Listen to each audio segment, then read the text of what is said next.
English literature, Julius Caesar, Act 1, Scene 3. The storm. It's a raging storm. Some very unnatural events are happening. We have Casca and Cicero conversing with each other. Casca has his sword drawn. He's terrified because of all the lightning, thunder, and other weird things. He could sense the earth trembling. He has seen a lot of terrifying things in his life, high tides, floods, but he has never seen fire raining from the sky.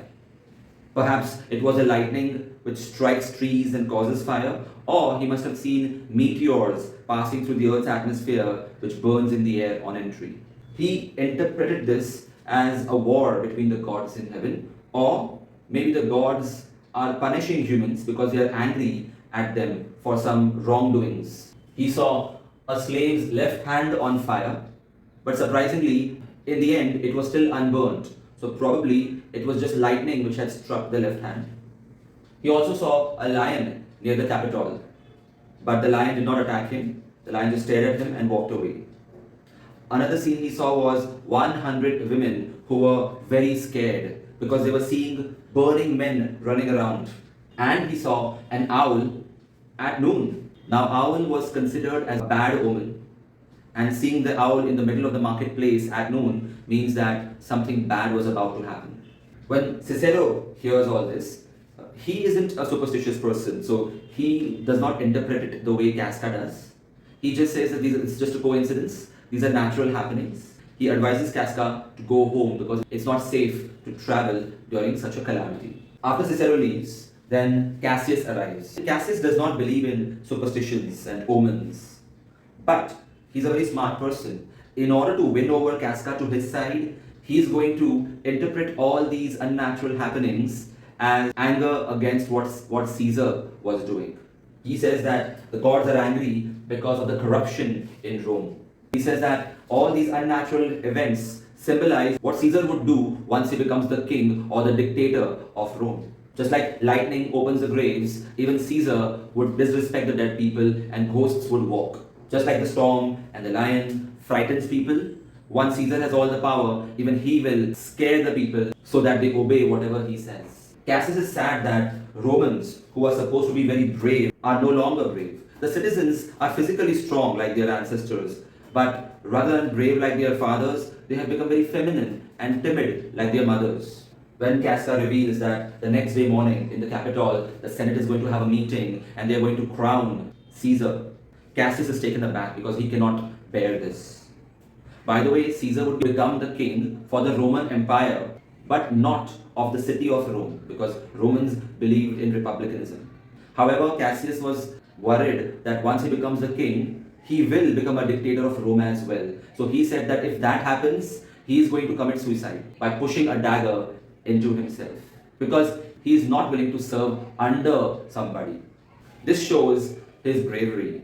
He is willing to be a martyr for his principles. He also philosophizes that every common man, every slave has this one power over a tyrant, over a dictator, which is to free himself from life. Because a dictator can force a slave to do anything but cannot force him to continue living. And if the slaves don't exist anymore, then who would he be a tyrant of? So during all these talks, he doesn't mention the word Caesar even once. He is indirectly referring to him because he's not yet sure if Casca is 100% committed to the conspiracy. Casca recognizes that they're talking about Caesar, and after listening to Cassius's brave words, he also says that he's willing to sacrifice his life too if Caesar becomes a dictator. So now Cassius is assured that Casca will join the conspiracy and can be trusted. Then he goes on to compare Caesar as a wolf for the lion and the Roman citizens as sheep and deer, that they're not brave enough to stand against him. Then when he realizes that he has been criticizing Caesar openly, he tells Casca that he's not worried if Casca goes and complains about him because he's willing to face death. And Casca says that even he is willing to sacrifice his life for republicanism because even he would not like to live like a slave, and he says that he will not complain about Cassius and he will join the conspiracy. So Cassius's plan was successful in winning over Casca. Now they plan to meet at the posh of Pompey's theatre.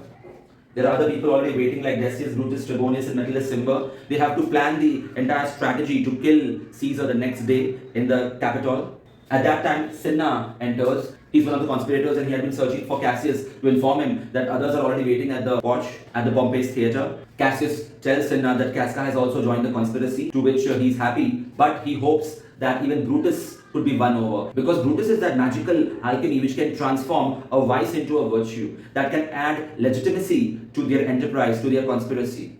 If he joins their team, then they can get away with murdering Caesar and the mob won't be furious, because Brutus was a very honorable person. He came from an honorable lineage. His ancestor, Junius Brutus, was famous across Rome, and so was Mark Brutus. Cassius assures him that Brutus will be won over because he has a master stroke up his sleeves. He tells Cinna to put some letters at particular places, that is on the chair of the praetor, because Brutus was the praetor, that is a magistrate. Throw one of the letters through the window of Brutus's house and keep one at the statue of Junius Brutus, so that if Brutus could even read one of them, he will be convinced that the public wants him to do something about protecting Rome.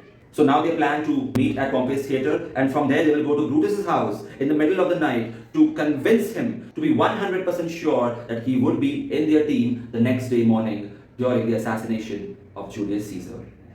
Hi students, this is AJ sir.